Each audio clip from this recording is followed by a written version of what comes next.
Our question number first is for silver Cp in joule per Kelvin per mole is equal to 23 plus 0.01 T if the temperature T of 3 moles of silver is raised from 300 Kelvin to 1000 Kelvin at 1 atm pressure, the value of delta H will be close to.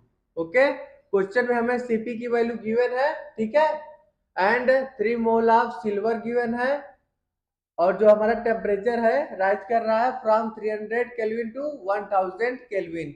Okay, और इस question में क्या find out करना है बच्चों? Delta H. Okay, चलिए इस question को सॉल्व करते हैं हम. According to Kirchhoff, according to Kirchhoff, देखिए delta H is equal to होता है N C P D T. Okay, integration limit from T1 to T2. Suppose this is our equation number first. Okay बच्चों, यहाँ पे delta H क्या है बताइए? Change in enthalpy. Okay बच्चों, change in enthalpy.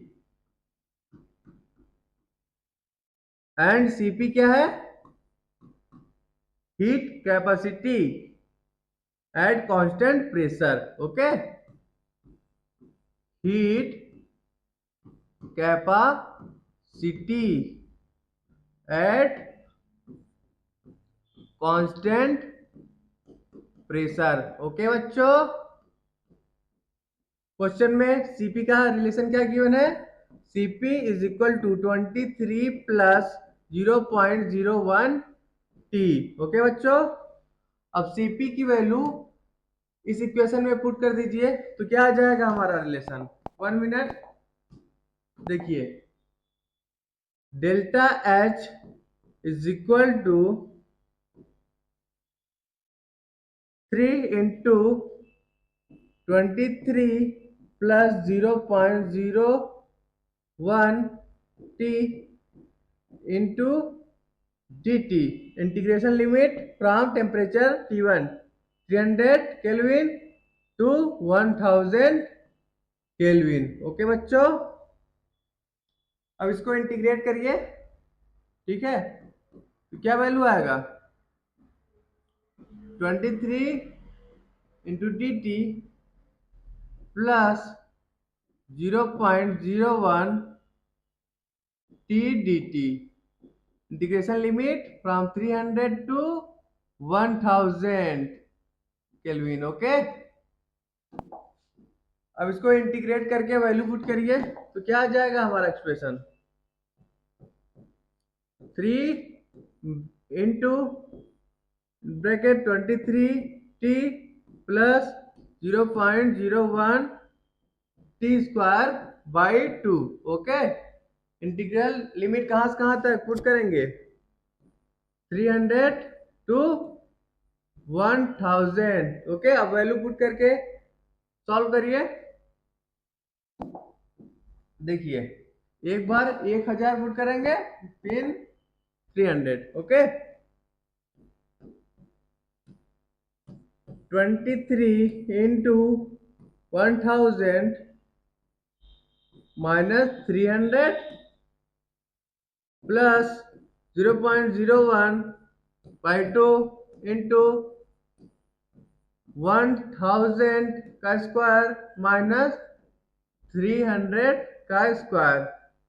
Okay बच्चों, विच इज इक्वल टू आ जाएगा हमारा 3 into in bracket 23 into 700 plus 0.01 by 2 in bracket 1000 का स्क्वायर लिख लीजिए, माइनस 300 का स्क्वायर। इसको जब आप लोग सॉल्व करोगे तो फाइनली हमारा आंसर क्या आ जाएगा, बताइए।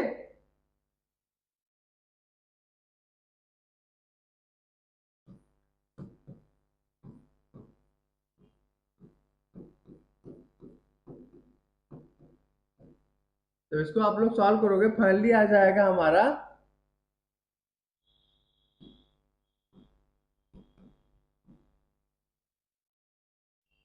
61,950 joule, which is equal to 62 kilo joule. Okay, nearly 62 kilo joule.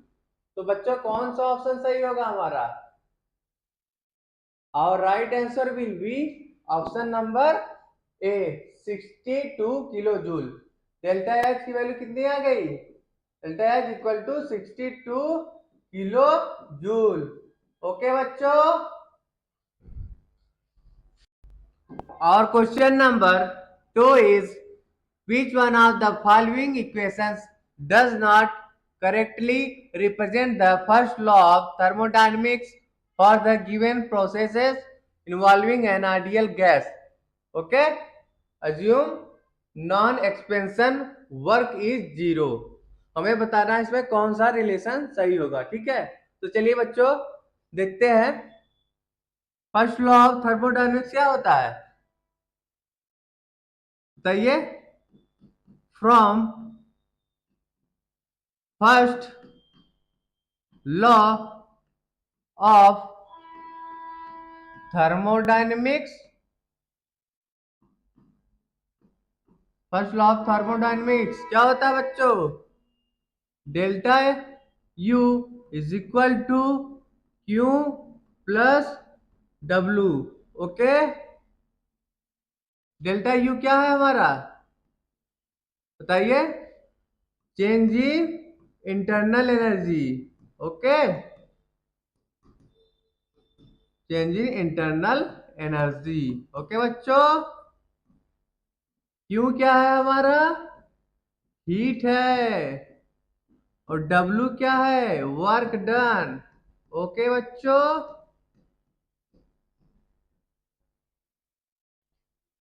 अब पहला ऑप्शन चेक करिए, for cyclic process, option number A. Cyclic process के लिए चेक करते हैं, साइक्लिक प्रोसेस, साइक्लिक प्रोसेस में क्या हो हमारा जो चेंज इन इंटरनल एनर्जी होता है डेल्टा यू क्या होता है बच्चों? जीरो होता है, ठीक है। तो हमारा रिलेशन क्या आ जाएगा बताइए? Delta U plus, sorry, delta U equal to Q plus W होता है फर्स्ट लॉ ऑफ थर्मोडायनेमिक्स। तब डेल्टा यू की वैल्यू जीरो पुट कर दोगे तो क्या रिलेशन आ जाएगा? Q equal to minus W. Okay, ठीक है। तो ये हमारा एक्सप्रेशन ऑप्शन नंबर ए को सेटिस्फाई कर रहा है, ठीक है। अब चलिए ऑप्शन नंबर बी चेक करते हैं।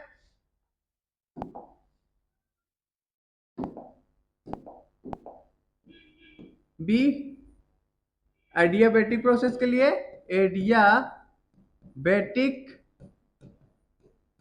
प्रोसेस।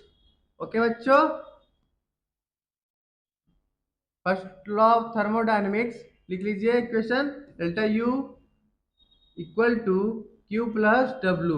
ओके, एडियाबेटिक प्रोसेस में हमारा जो हीट होता है इक्वल टू जीरो होता है, ठीक है। सो रिलेशन क्या आ जाएगा? Delta U is equal to W. Okay, change in internal energy is equal to work done. Okay, तो ऑप्शन नंबर सेकेंड क्या है हमारा? इनकरेक्ट रिलेशन है, ठीक है। अब चलिए ऑप्शन नंबर सी चेक करते हैं, और आइसोकोरिक प्रोसेस, आइसोकोरिक प्रोसेस, देखिए आइसोकोरिक प्रोसेस में हमारा चेंज इन वॉल्यूम क्या होता है, जीरो होता है बच्चों। तो हम जानते हैं work done is equal to होता है पी डेल्टा भी। ठीक है, तो यहां से वर्क डन क्या आ जाएगा बताइए, वर्क डन जीरो। ओके बच्चों, वर्क डन जीरो आ गया। फर्स्ट लॉ ऑफ थर्मोडायनेमिक्स क्या होता है, change in internal energy is equal to Q plus W. Okay, जब वर्क डन जीरो होगा तो रिलेशन क्या आ जाएगा, change in internal energy is equal to heat. Okay, तो ऑप्शन नंबर सी क्या है, सही है। ठीक है, सी करेक्ट है। अब चलिए ऑप्शन नंबर डी देखते हैं, for isothermal process. Okay, for isothermal process, देखिए first law of thermodynamics, delta U is equal to Q plus W, change in internal energy equal to heat plus work done. Okay, isothermal process में हमारा change in temperature क्या होता है, zero होता है। U equal to 3/2 R T T, change in temperature zero होगा तो हमारी इंटरनल एनर्जी क्या होगी, change in internal energy is equal to क्या होगा बच्चों, जीरो होगा। जब जीरो इसमें पुट करोगे इसकी जगह तो क्या आ जाएगा relation, Q equal to minus W. Okay, तो ऑप्शन नंबर डी क्या होगा, मिला लीजिए ऑप्शन से।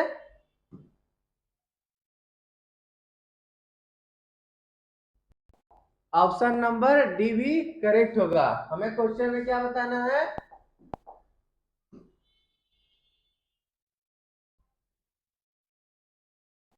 हमें बताना है कौन सा ऑप्शन रॉन्ग है। ठीक है, तो कौन कौन से ऑप्शन सही है बच्चों, ऑप्शन नंबर ए करेक्ट है, सी करेक्ट है और डी करेक्ट है। कौन सा ऑप्शन गलत है, ऑप्शन नंबर बी। ओके, और question number 3 is 5 moles of an ideal gas at 100 Kelvin are allowed to undergo reversible compression till its temperature becomes 200 Kelvin.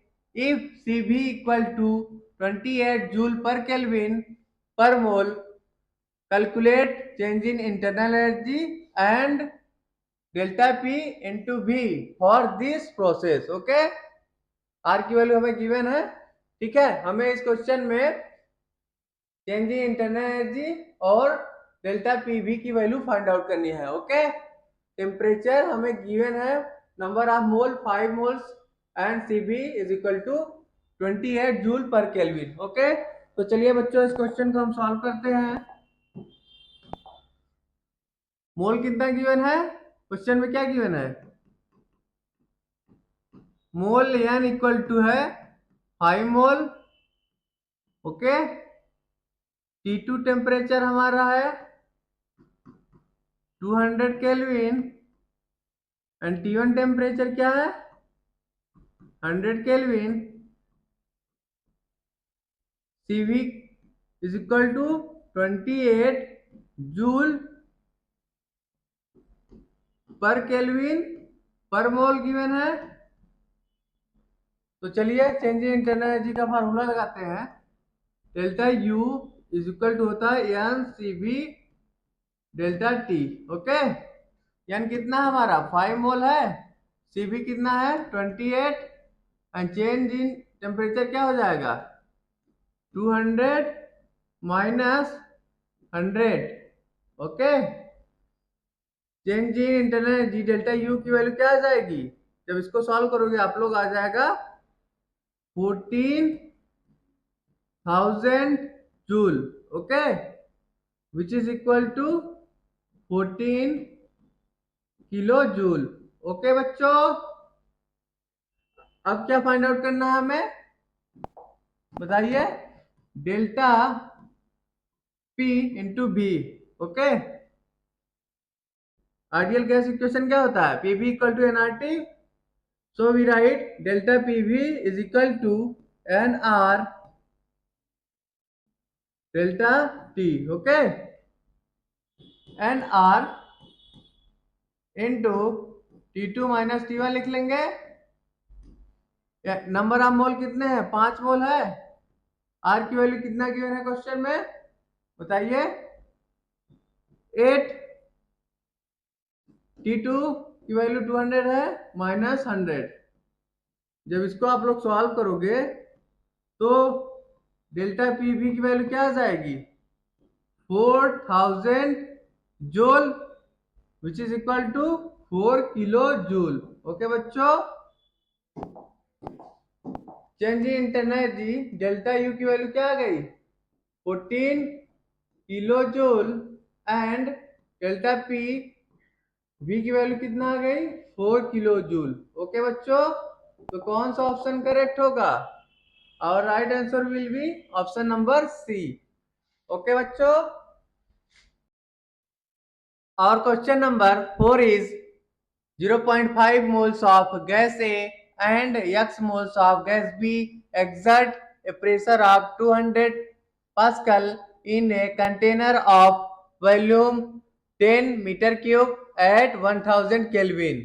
Given R is the gas constant in joule per Kelvin per mole.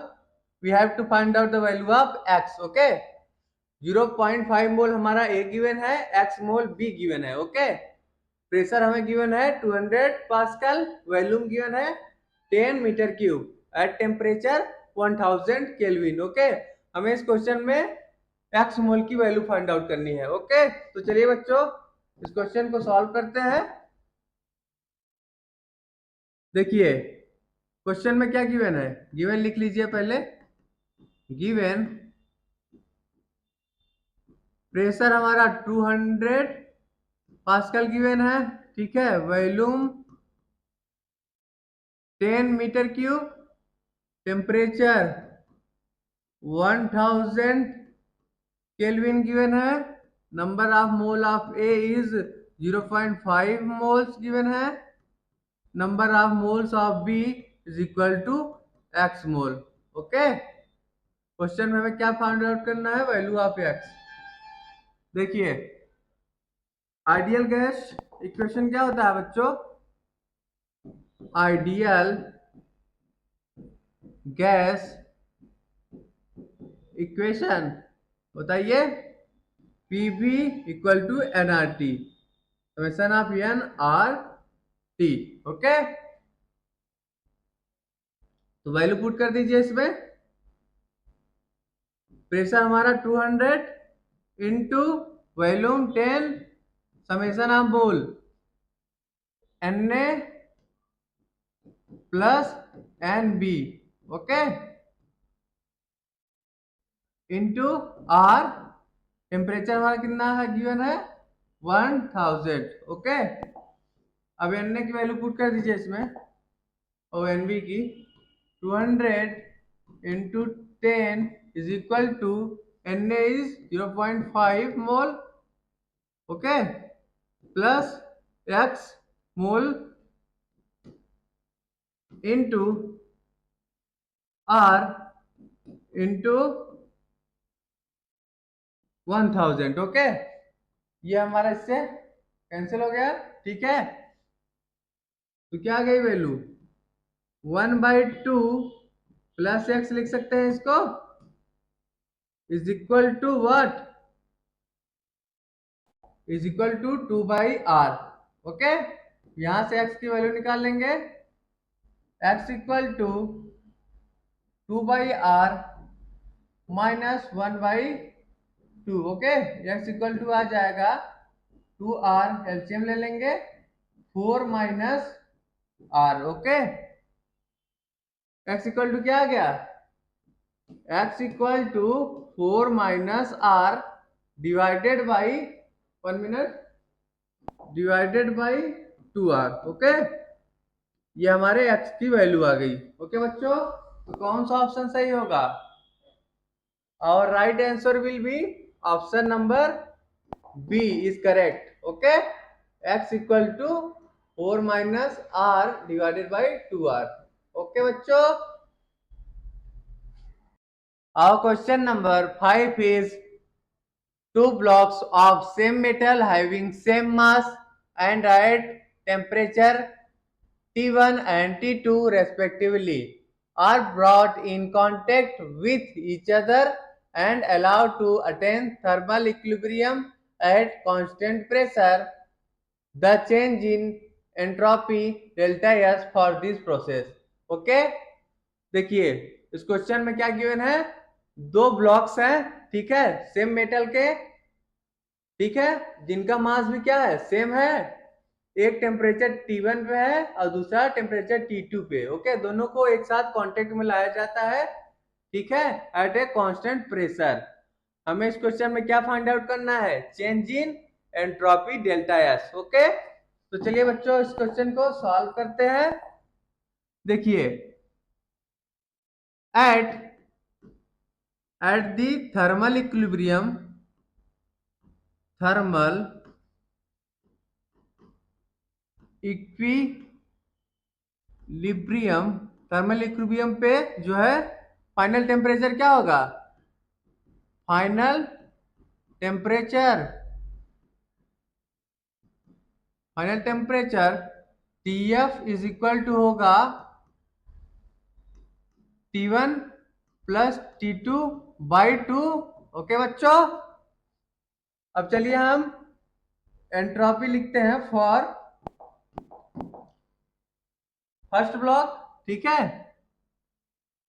Change in entropy delta S1 is equal to, लिख लीजिए यहां पे,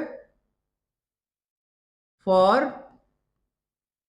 first block. Okay, delta S1 is equal to Cp ln TF by T1। Okay, for second block delta S2 is equal to Cp into ln TF by T2। okay, suppose this is our equation number first and this is our equation number second। okay, question में क्या बोला है, when brought in contact with each other।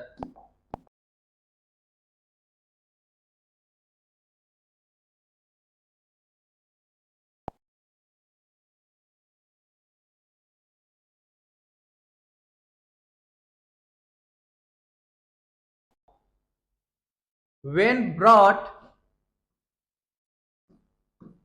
in contact with each other,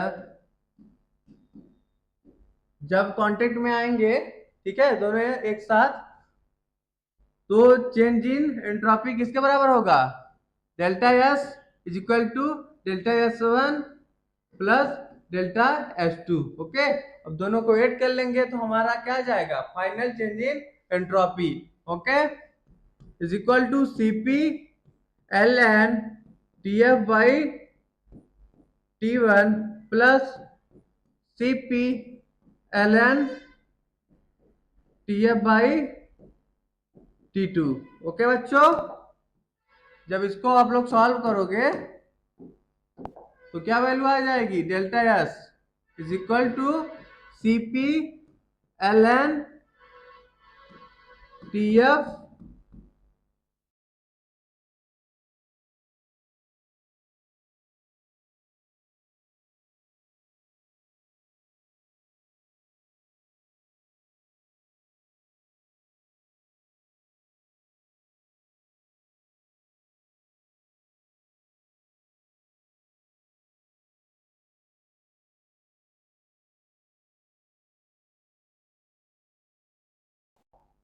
यहाँ पे हमने log की property लगी, log A plus log B is equal to होता है log A B. Okay, same property हमने इसमें लगाई है, ठीक है, देखिए अब TF की वैल्यू पुट कर देंगे इसमें। TF क्या आया था, TF इज इक्वल टू आया था T1 प्लस T2/2। ओके, तो चेंज इन इंटरनल एनर्जी किसके बराबर आ जाएगी, delta S equal to CP ln T1 plus T2/2 का square divided by T1 T2। Okay बच्चों, तो चेंज इन इंटरनल एनर्जी क्या आ जाएगा फाइनली, इसको जब आप लोग सॉल्व करोगे तो change in internal energy sorry change in entropy की वैल्यू क्या आ जाएगी, delta S equal to CP ln in bracket T1 plus T2 का square divided by 4 T1 T2। Okay, तो बच्चों कौन सा ऑप्शन सही होगा, ये हमारा चेंज इन एंट्रोपी आ गया। Our right answer will be option number C. Okay, change in entropy delta S is equal to CP ln in bracket T1 plus T2 का square divided by 4 T1 T2। Okay बच्चों, this is our required solution. और question number 6 is an ideal gas is allowed to expand both reversibly and irreversibly in an isolated system if Ti is the initial temperature and Tf is the final temperature, then which of the following statement is correct? Okay, देखिए ideal gas के case में जो हमारा intermolecular force of attraction क्या होता है, zero होता है। ठीक है, there is no intermolecular force of attraction. तो क्या हम बोलेंगे इसमें, जो हमारा इनिशियल टेम्परेचर होगा फाइनल टेम्परेचर की क्या होगा, इक्वल होगा, TF is equal to TI। ठीक है, दोनों प्रोसेस के लिए, फॉर रिवर्सिबल प्रोसेस के लिए भी और इरिवर्सिबल प्रोसेस के लिए। तो हम क्या लिख लेंगे, in an ideal gas there are no intermolecular forces. Okay बच्चों, ideal gas, in ideal gas there is no intermolecular forces of attraction। तो क्या हम बोलेंगे, जो हमारा इनिशियल टेम्परेचर होगा फाइनल टेम्परेचर के इक्वल होगा दोनों ही प्रोसेस में। ठीक है, for both reversible and irreversible, दोनों ही केस में हमारा Ti is equal to TF होगा। ओके बच्चों, so right answer will be option number D हमारा क्या होगा बच्चों, और right answer will be option number D, TF is equal to TI for both reversible and irreversible processes. और question number 7 is delta H minus delta E for the formation of carbon monoxide CO from its elements at 298 Kelvin is। Okay, हमें इस question में delta H minus delta E की value find out करनी है। Okay, for formation of carbon monoxide. Okay बच्चों, we have to find out delta H minus delta E। Okay, देखिए delta H is equal to होता है delta E plus delta NgRT। Okay बच्चों, क्या हो रहा है क्वेश्चन में, क्या गिवन है, formation of carbon monoxide from its element. Okay, so we write the equation carbon solid, ठीक है, प्लस 1/2 O2 गैस जब दोनों कंबाइन होंगे तो हमारा CO गैस का फॉर्मेशन होगा। ओके, अब चलिए हम डेल्टा Ng निकाल लेते हैं, किसके बराबर होगा, is equal to 1 minus 1/2। Okay, mole of gases, change in mole of gas of product minus number of mole of gas in reactant side. Okay, तो क्या हो जाएगा value, delta Ng is equal to 1/2 आ गया। ठीक है, हमें क्या वैल्यू निकालना है, delta H minus delta E which is equal to delta Ng RT। Okay बच्चों, डेल्टा Ng क्या आया है 1/2। ठीक है, R की वैल्यू क्या गिवन है क्वेश्चन में, 8.314। Okay, into temperature 298 kelvin. Okay, जब इसको आप लोग सॉल्व करोगे तो नियरली हमारा delta H minus delta E की वैल्यू किसके बराबर आ जाएगी, is equal to 1238.78 joule per mole. Okay बच्चों, this is our required solution. तो कौन सा ऑप्शन सही होगा, our right answer will be option number B.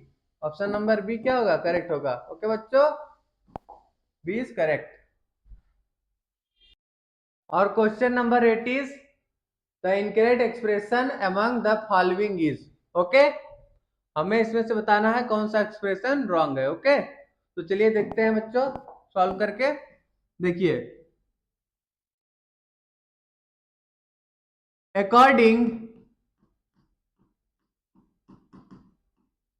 according to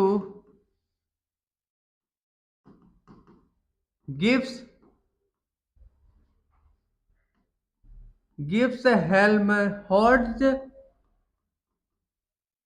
equation क्या होता है, delta G is equal to delta H minus T delta S। Okay, ये हमारा गिब्स इक्वेशन है।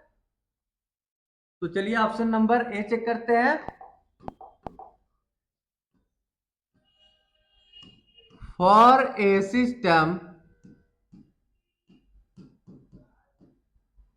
सिस्टम देखिए, delta G is equal to delta H minus T delta S। Okay, ये हमारा Gibbs equation है। ठीक है बच्चों, देखिए चेंज इन एंथैल्पी, ठीक है, डेल्टा H टोटल क्या होगा, 0 होगा, इज इक्वल टू 0। ठीक है बच्चों, तो हमारा डेल्टा G ऑफ सिस्टम किसके बराबर आ जाएगा, is equal to minus T delta S total. Okay, so we write delta G of system divided by delta S total is equal to minus T। okay, so we can say that our option number A is correct। okay, A is correct। अब चलिए option number B देखते हैं बच्चों, for isothermal process. Option number B, for isothermal reversible process, delta E क्या होगा, 0 होगा। देखिए, isothermal process के लिए चेंज इन टेम्परेचर क्या होता है, 0 होता है। तो हमारी चेंज इन इंटरनल एनर्जी क्या होगी, 0 होगी। फर्स्ट लॉ ऑफ थर्मोडायनेमिक्स क्या होता है, delta E change in internal energy is equal to Q plus W। तो यहां से हमारा Q क्या आ जाएगा, माइनस W, या फिर लिख सकते हैं W equal to minus Q. Okay बच्चों, चलिए आगे देखते हैं। वर्क डन लिख लीजिए for reversible process. Work done for reversible process is equal to minus Q which is equal to integration of P dV। Okay, limit from V1 to V2। Okay, तो क्या आ जाएगा? Work done for reversible process, for reversible process which is equal to minus NR T ln VF by BI। Okay, option number B match करिए। Option number B भी हमारा क्या है? Correct है। ओके बच्चों, तो लिख लीजिए B is correct. Okay, option number C चलिए मैच करते हैं क्या है और इसको सॉल्व करते हैं। ठीक है, चलिए सी ऑप्शन। गिव्स इक्वेशन क्या है? Delta G is equal to delta H minus T delta S. Okay बच्चों, देखिए gives energy changing gives energy delta G is equal to होता है माइनस आर टी लॉग के। ठीक है, ये तो हम जानते हैं। ठीक है, तो एल एन के की वैल्यू क्या आ जाएगी? Minus changing gives energy divided by R T लिख सकते हैं। अब यहाँ पे हम डेल्टा जी की वैल्यू पुट कर देंगे तो क्या आ जाएगी value? L N K is equal to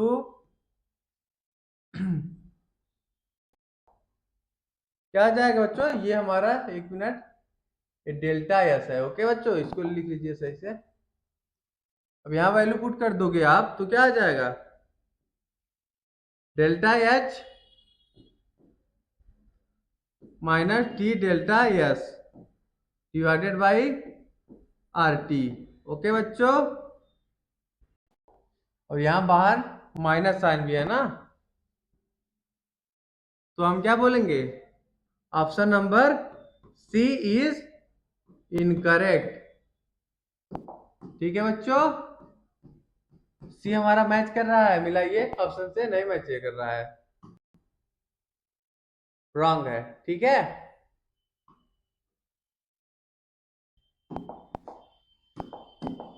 option number D match करते हैं। देखिए डेल्टा जी क्या होता है? Standard free energy. ठीक है, ये रिलेशन हम जानते हैं ना, delta G is equal to minus R T L N K. तो यहाँ एल एन के क्या लिख लेंगे? L N K is equal to minus delta G divide by R T लिख सकते हो। तो यहाँ से के की वैल्यू क्या आ जाएगी बच्चों? के इज इक्वल टू ई की power minus change in gives free energy divided by R T. Okay, option number D भी क्या है हमारा? करेक्ट है ना? D is also correct. Okay बच्चों, तो हमारा कौन सा ऑप्शन सही होगा? चलिए देखते हैं। और राइट आंसर विल बी ए सही होगा। ठीक है, बी भी सही होगा, डी सही होगा और सी हमारा रॉन्ग होगा। ठीक है, लेकिन क्वेश्चन में पूछा इनकरेक्ट, तो ऑप्शन नंबर सी आप सही लगाओगे। ठीक है बच्चों, थैंक यू टू ऑल। अगर आप सभी को हमारी वीडियोस अच्छी लगे तो चैनल को सब्सक्राइब कीजिए, वीडियो को लाइक करिए और ज्यादा से ज्यादा हमारी वीडियोस अपने फ्रेंड्स के बीच में शेयर करिए। Thank you to all.